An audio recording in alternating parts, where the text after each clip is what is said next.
Assalamu alaikum. As we come to the end of this month of Ramadan, surely we should be grateful to Allah for allowing us to witness the month and for allowing us to get to this point towards the end of Ramadan. And gratitude would mean we need to promise Allah that outside of Ramadan, we're going to be transformed people. We're going to make sure we do not quit our prayer. We do not quit, meaning eating only halal. We do not quit the changes we've made. I usually say in Ramadan, when you have a laptop, an iPad, your phone, if you don't save the changes, you actually lose all the work that you've done on that file.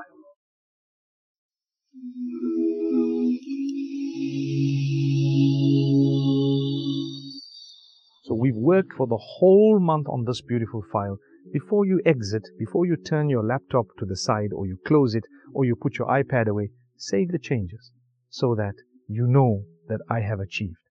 If you have not saved the changes, you're going to have to start all over again. So let's end Ramadan with gratitude to Allah. Oh Allah, I thank you for giving us such a beautiful opportunity to worship you.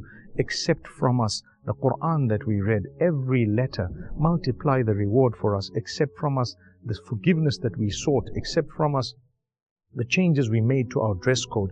Accept from us the fact that we turned away from that which we were not supposed to listen to.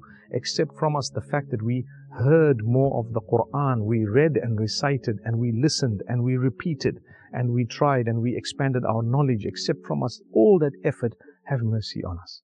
Allah has mercy on you when you try to please Him by doing what He's told you to do, and when you try to please Him by staying away from what He told you to stay away from. With all humility, we say, Oh Allah, forgive us for our shortcomings in Ramadan. No matter how well we did in Ramadan, we are human. We're bound to have had shortcomings. May Allah forgive us.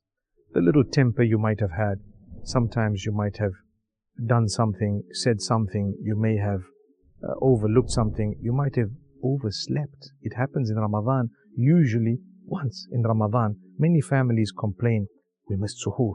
Don't worry, you're not the only family.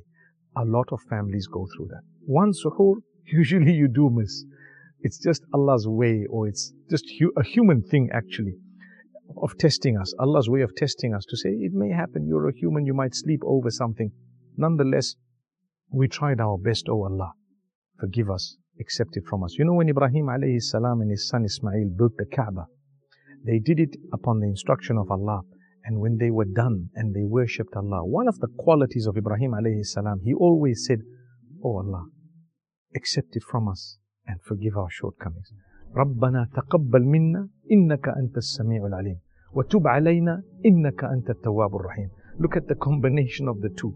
You finish an act of worship, oh Allah, accept it from us. For indeed, you are most hearing, you are most knowing. And oh Allah, forgive us, grant us a beautiful return to you. Remember I told you Tawbah and Istighfar in one of the episodes. We mentioned the difference. Tawbah is when you turn and change your whole life, and Istighfar is the seeking of forgiveness. So, وَتُبْ عَلَيْنَا, oh Allah, forgive us.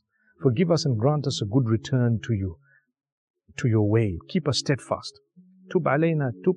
Man taba, taballahu alayh. Generally, taba could also refer to the seeking of the forgiveness of Allah subhanahu wa ta'ala.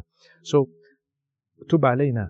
Why? Because innaka anta tawwab. You are the one who's oft forgiving. No matter how many times we've lost the path, you're always happy for us to come back. You lost it 1,000 times.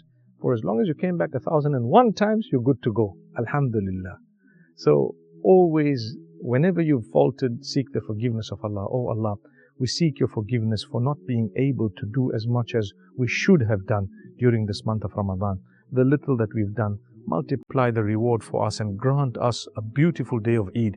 Eid is a day of joy deserved by those who sacrificed in Ramadan. Those who did not sacrifice, they don't deserve a day of joy. And sometimes what happens is on that day of joy, we end up doing things that are displeasing to Allah, as though we are no longer worshipping Allah. That's not how it should be. May Allah Almighty accept from us our good deeds, our prayer. Many of us have done Taraweeh every night. Some may have missed a night or two for whatever reason. Either they were traveling or they were unwell or fatigued, whatever it might have been. Still, we need to do better, inshallah, next time. And we need to ask Allah's forgiveness for the shortcomings we've had. Sometimes the concentration levels were not there. Some of us were imams in the masajid. We may have made a little mistake or two. Allah will forgive. May Allah forgive our shortcomings. Accept from us the good that we've done. رَبَّنَا تَقَبَّلْ مِنَّا إِنَّكَ أَنْتَ السَّمِيعُ الْعَلِيمُ وَتُبْ عَلَيْنَا إِنَّكَ أَنْتَ التَّوَّابُ الرَّحِيمُ. May Allah Almighty truly grant us the sweetness of worshipping Him in a way that keeps us worshipping Him again and again and again. If you have sweetness in your salah, you're there for the next one and the next one. So ask Allah to give you the sweetness. When you have sweetness, the sweetness of dressing appropriately is such that you will not leave the home without proper dress code, male and female. When you are a person who enjoys praying or reading the Qur'an, you have the sweetness of reading the Qur'an. You know what? It will bring you back to the Qur'an. We spoke about building habits. That habit is built. I will go back again and again because I achieve a sweetness of it. The sweetness of Iman is achieved by those who are connected to Allah, those who love for one another what they love for themselves, those who really are bothered for the broader benefit of the ummah, those who try to please Allah. They love Allah and His Messenger more than themselves. They taste the sweetness of a lot of things. It's called the sweetness of Iman, halawat al-Iman. A person who detests to go back to ignorance, a person who detests to go back to the ignorance they were in prior to being guided to the goodness of Islam, that person will taste the sweetness of Iman. You've seen the darkness, you appreciate the light. This is what it is. So show gratitude to Allah by asking Him to give you the sweetness and grant you that sweetness of worship. When you have the sweetness of fasting, you begin to fast beyond Ramadan. 13th, 14th, 15th of every month, you begin to fast the Mondays and the Thursdays. When you have the sweetness of Salah, you begin to pray your Sunnah and you add the Nafil. When you have the sweetness of the Hajj, you want to go for Umrah so often. When you have the sweetness of Zakat and charity, you want to give beyond that, even the general Sadaqat. So ask Allah to grant you the sweetness. When you have the sweetness of your Shahada, you begin to engage in all adhkar and remembering Allah subhanahu wa ta'ala in so many different ways. La ilaha illallah wahdahu la sharika lahu. There is none worthy of worship besides Allah subhanahu wa ta'ala. Him alone, no partner does He have. Lahul mulk, to Him belongs entire kingdom. Wa lahul hamd, to Him belongs all praise. Wa huwa ala kulli shay'in qadir, and indeed He is all capable and all able to do all things. That is Allah. You repeat the statements and repeat. The repetition of the dhikr is loved by Allah. You can say Subhana Rabbiyal A'la 50 times or more in sujood. You will enjoy it because you are repeating the praise of Allah one after the other. That's how we show gratitude towards Allah, when we enjoy the acts of worship. May Allah Almighty grant us the sweetness of worshipping Him and help us to continue even beyond Ramadan worshipping Him. أقول قولي هذا وصلى الله وسلم وبارك على نبينا محمد.